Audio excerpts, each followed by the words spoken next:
Hei! Polisi goblok! Pikir! Apa itu?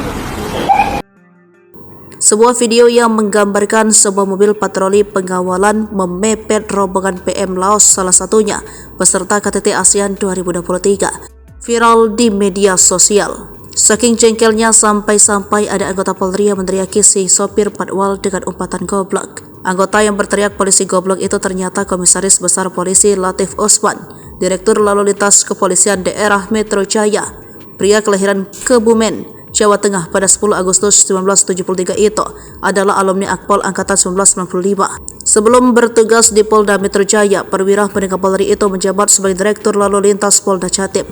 Saat bertugas di Jatim, Kombes Latif memimpin penanganan kasus kecelakaan maut yang menewaskan artis Vanessa Angel dan suaminya di Tol Sumoh.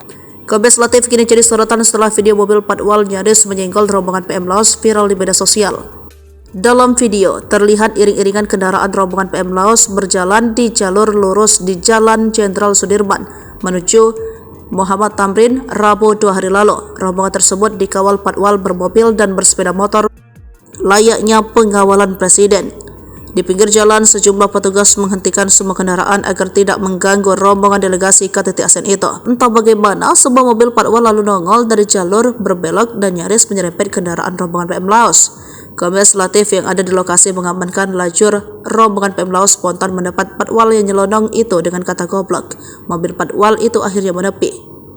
Kombes meluruskan, anggota yang mengemudikan mobil patwal itu mengaku tidak tahu kalau ada rombongan PM Laos.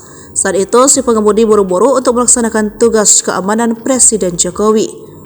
Menurut dia, kejadian itu tidak disengaja dilakukan oleh anggotanya.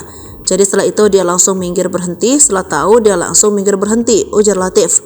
Kata Latif, anggotanya mau masuk Jenderal Sudirman dan tak melihat ada rombongan delegasi Laos. Anak buahnya itu mau bertugas mengamankan Presiden Joko Widodo.